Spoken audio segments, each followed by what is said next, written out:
D'Angelo Russell, which, yeah, he's a good player, but is he really ready to come out and, be the player the Lakers need him to be right away? He was the best player on Ohio State. And he was really, he was the guy that had to do everything for Ohio State. You saw how, I'm not comparing him to LeBron James. There are people listening freak out. No, I'm not comparing him to LeBron James. The situation LeBron James was in the NBA Finals was similar to what Russell had going on in college, where he was the do-everything guy, and, he had to do everything. But I just think Okafor might have been a better value pick. You're getting a true center, and I know there's some concerns with Okafor on his work ethic, but you're getting a true traditional center to go along with Kobe Bryant because, hey, Kobe Bryant's going to shoot the ball about 80 times a game. You need a guy to get those rebounds when the 70% of those shots don't fall. You need a big guy to get those rebounds. So that was kind of a head-scratcher to me. But what about you? What was other than the Knicks pick, we talked about that pre-show, it's head-scratcher to everybody. He got booed out of the building. But what was one of the bigger head-scratchers to you in the draft? Well, honestly, when I look at unless you want to comment on Chris Stapps or whatever, unless you want him to comment on him. Well, I will. I definitely will because I want to talk about this. I look at this draft and I see a lot of good players that are going to be in the second round that are probably going to have good NBA careers. And we're starting off the second round, and there's a guy I know that there's some questions about him, but I really love the Harrell kid from Louisville that just got drafted. I'm not saying he was a top 10 guy. I'm going through the whole draft right now, not as a head scratcher, but I just saw the pick, and I like that kid. If he can go in and keep his head straight and work hard, I think he can be a solid player. In the NBA. So I think that's a good value pick at the top of the second round. Head scratchers, though, Evan, this is such a deep draft that, I haven't had to have a chance to sit down and fully analyze every pick for every team. As I told you, I didn't get home till a little bit after 10 o'clock. I saw the picks. Nothing really stood out to me as like, wow, why did you do that? Except for the Knicks. Except for the Knicks.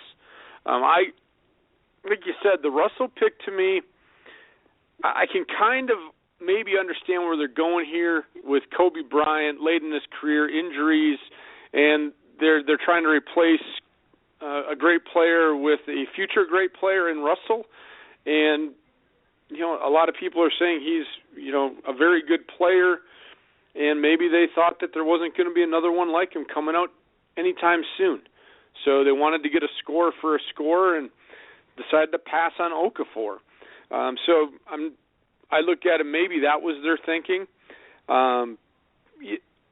Some people say that Towns as the number one was a surprise. I don't think it really was that much of a surprise. I mean, he's a good player. Okafor could have went there too very easily. I like Towns at the top with Minnesota. This is a guy that can go in and block shots, and the shot blockers in the NBA are, they don't just crawl up on your doorstep every day. So I think they got a good pick there. But nothing really stood out to me as to, my God, you're just a bonehead for doing that, except to me for the Knicks.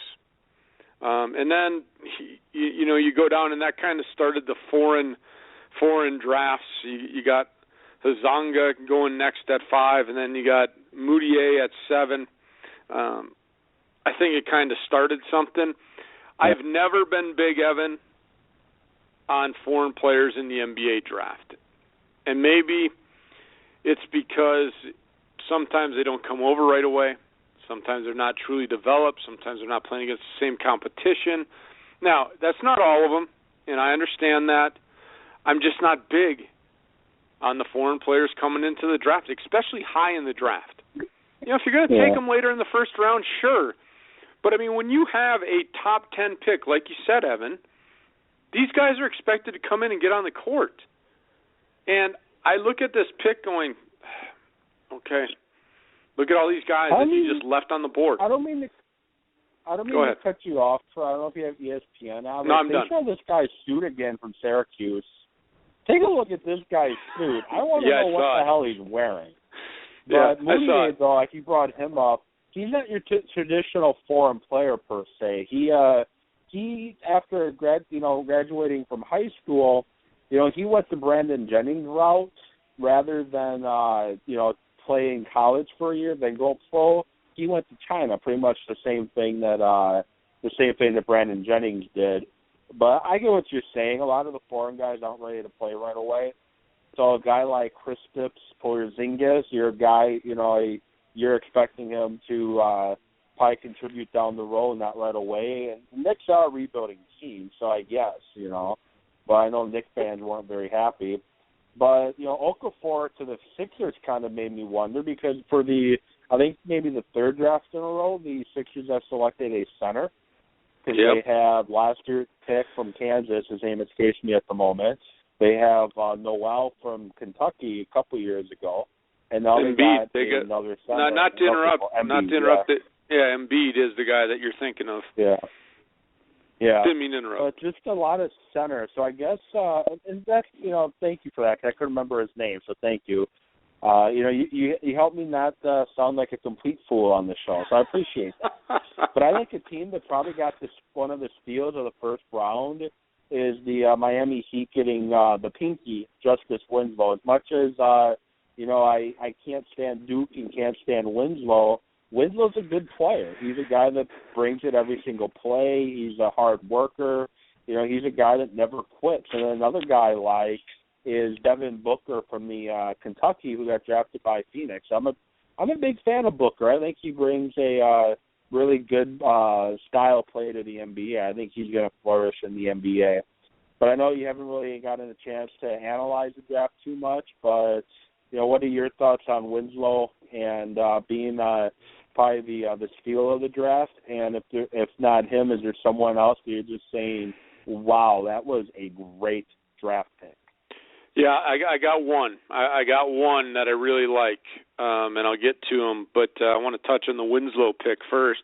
Honestly, I'm surprised he fell to 10. I really am. I thought Winslow actually would have been a good fit for the Knicks. I thought that would be a guy that can come in and play right away. Like you, not a fan of Duke. We've talked about that, but he's a good player. And I'm surprised Winslow fell to 10. I mean, not one of those where I'm like, oh, wow, he's at 10, because, like I said, this draft is very deep. But, yeah, I look at a couple teams above 10 that probably could have got a good player in Winslow and maybe sitting back here at 11:23 Eastern time saying, man, maybe we should have taken that guy. But like you, Devin Booker, I think, is going to be a good three-point shooter, good shooter. I like this kid from Murray State, Cameron Payne. Now, that's not my, wow, that's the best pick in the draft type thing, but I'm just going through some of the names. I watched him play a lot this year. It's funny because we talk about DraftKings, and I selected Cameron Payne many times because of his value, Evan. They had him very low in DraftKings, and he always put up points for me. So, but not just DraftKings output is why I like the kid. I've watched him play. I think Oklahoma City got a good player in Payne. But my biggest steal of the draft is actually down at 28, and our managing editor of internet content is going to love me talking about this kid. R.J. Hunter from Georgia State for Boston. Getting him at 28. Dad is a package deal. Yeah, well, Dad'll be there somewhere. You know that, and hopefully he doesn't break his ankle or whatever he did in the NCAA tournament. But I'm not saying R.J. Hunter should have went a lot higher. I think it's a great pick for the Celtics at 28. This kid can shoot. He's a shooter, Evan. He'll go in. He may miss 5-6 shots in a row, but then he can go drain 7 or 8 in a row. This kid is a pure shooter, and I think the Celtics got a great player in Hunter. He's a guy that can shoot the rock. Now, he's going to have to develop his NBA game, but when it comes to pure shooting, We've seen what pure shooting can do with a guy named and I'm not comparing him to Curry. Don't get that wrong, folks. I'm not comparing him to Curry. But you look what good shooting can do for a team. And, Evan, I'll ask you this question. Were there times during the series that Curry missed 4, 5, 6 shots in a row? Yeah, he had his moments, but I think he had a 3 for 15 night. Yeah, the shooters have bad nights, but they keep shooting, and that's what I like about this kid. And I remember the NCAA tournament. He was shooting bad. His team was losing. I'm not sure if it was double digits or close to it.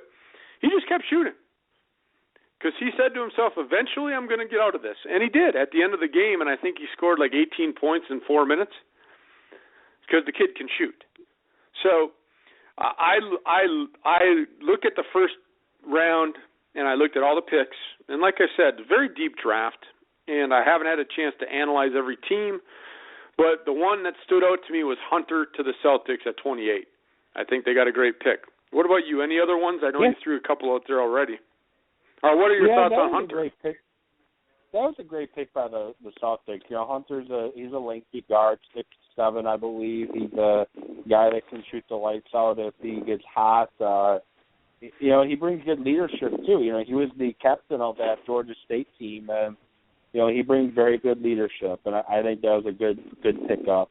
But I have a new head scratcher for the draft, and I'm gonna, you know, before I throw it to you to wrap it up, this is kind of making me wonder what the Philadelphia 76ers are doing. So for the first pick, they take 6'11", 7-foot Okafor with the third pick in the NBA draft. Then with the 35th pick in the NBA draft, they take Willy Hernan Gomez from Spain, a 7-foot power forward, or 6'11" power forward. With the 37th pick in the NBA draft, the 76ers select a 6'9" power forward. So I'm kind of confused what the Sixers are doing. Are they trying to have a starting lineup of all 5 guys 6'11" and taller? Is that what they're trying to do, Troy? There's just some teams that don't get it, Evan. I should say 6'9" or taller. The last guy they drafted was 6'9". Just some guys don't get it. They just don't get it. I can't. I wish I was a fly in that draft room, a fly on the wall, just to hear what they talk about. This is a couple years in a row now that it's almost like they're saying, hey, you know what? Let's draft again, and you know we like drafting in the top 5, so let's just draft bad again. I mean, I don't know. I don't know what they're doing with their player selection. I mean, maybe they're trying to start a new trend, and you're just going to play with all centers. I don't know. You know, you'll have length, I guess. You'll have size. A lot of one and dones, maybe. But I'm being very sarcastic there, folks. If you couldn't tell, I don't know, Evan. It is amazing to me that you do that, because we just, rewind 30 minutes. You and I talked about the Bucks not taking Sam Decker. It's because you don't want to overload at one position. And it seems that's what the Sixers are doing. So, I don't know. What are your quick thoughts before we let the listeners go tonight, buddy? Yeah, don't really have any other thoughts to make that I haven't already said. Don't really have anything else to say, but other than just 76ers, I guess, are